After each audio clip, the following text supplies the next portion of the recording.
Good morning, good afternoon, good evening, wherever you are, and welcome to another episode of electricairmobility.news. And today I'm really excited to talk about something that has been in the news for the last few days, and that's how Beta Technologies received its UL certification for its charging station called the Cube.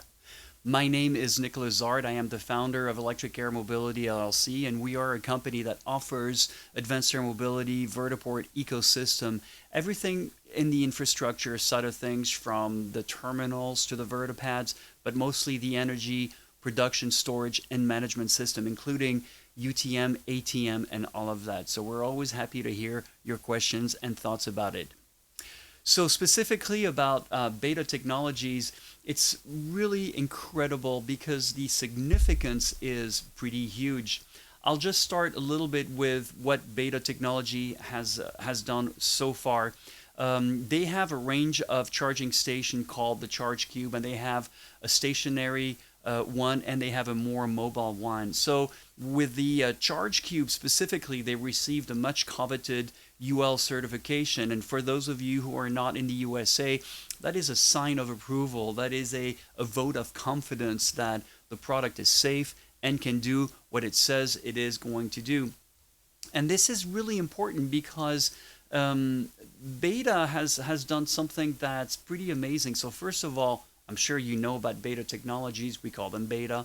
They've been around since pretty much day one. They're part of the early pioneers of advanced air mobility. And they did something that I think is brilliant to this day, and very much like other companies have included infrastructure in, or some companies have included infrastructure in their business model. Beta did it very early on. So Beta is really led by an interesting fellow. Kyle is a pilot, so that's in his blood. So that's how he approached the industry, and he started flying an electrified aircraft, or sort of a hybrid between an airplane and an eVTOL.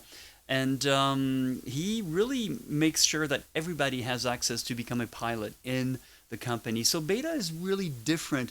I was going to laugh, much as almost everything that comes out of Vermont is different. It has a unique culture, and I really have enjoyed working with them. And yes, Scoop, I can finally say it.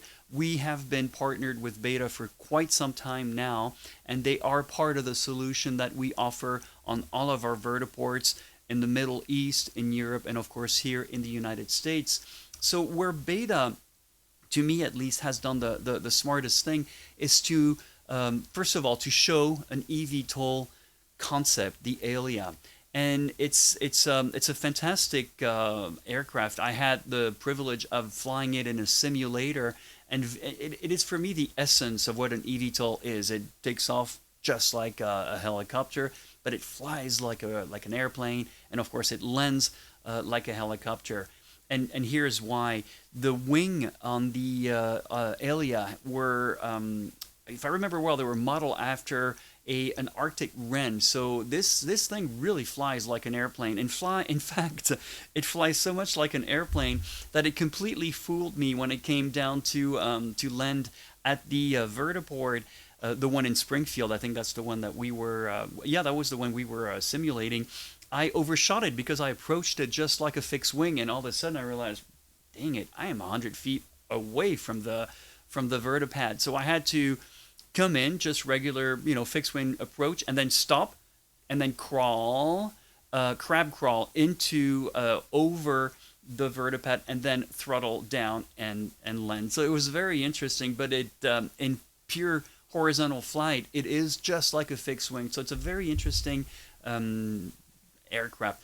But what the brilliance of Beta, on top of having thought of its infrastructure, which, by the way, without infrastructure, no aircraft, or a very pretty aircraft, but no use, is to also give us the eVTOL version of this and the eCTOL version of this. And for those of you who don't know what an eCTOL is, it's an electric conventional takeoff and landing aircraft, or more commonly known as a normal airplane, but that's electric. So far they're doing a lot of testing with the eCTOL. They're working closely with a UPS, if I'm not mistaken, and I could be mistaken again. So it's really exciting that they diversified very quickly, and have that unique culture that is unlike many other in there. So specifically about the Beta Charge Cube, the Beta Charge Cube comes with a 50-foot cord charging station, so you can actually bring it 50 feet away to plug to charge something, which is really good for a bit of a problem that we have in the vertiport industry, is that we can't bring charging stations too close to the vertipad because it needs to be clear for landing and take off, right? As most of you probably know by now, and you should know by now, most of the time eVTOLs are not going to take off and land vertically, but a little bit, the first few feet vertically, and then there will be a slope. So kind of like a very condensed short takeoff and landing for these aircraft. And so these charging stations need to be further away, and even better, buried under if possible. So a 50-foot cord means that we can actually charge, give it a quick charge once they land to let in passengers, and sort of top it off a little bit. And Beta's technology, like most other charging stations are, they use CCS, which is commonly adopted now among everyone. And so to have the nationally recognized UL stamp of approval on it really validates how mature their product is, and also sends a very big message for the industry to say, hey, AAM is ready, Beta is ready, and that's why we include Beta's chargers as one of our first and top charging stations out there. There are others, by the way. We'll be very happy to talk to and film about these guys pretty soon. So one thing that I did find out is I knew that they were charging the cubes with various places, including with the military, but they've told us that they are charging it with 20 airports right now as we're talking, and they plan for 50 more. So this is really incredible. Congratulations, Beta, because you've diversified very intelligently, and that's something that we look forward for everybody else to do. So I hope you've enjoyed this shorter than usual video. We hope to condense more and more information as we go along, and to ideally bring you about an article a day. But please like, subscribe, and comment. Let us know what you think. Please share the videos, and then read the original article. I will put it in the YouTube presentation somewhere along there, okay? Hope you've enjoyed this, and we look forward to hearing from you very soon again. Thank you. Bye-bye.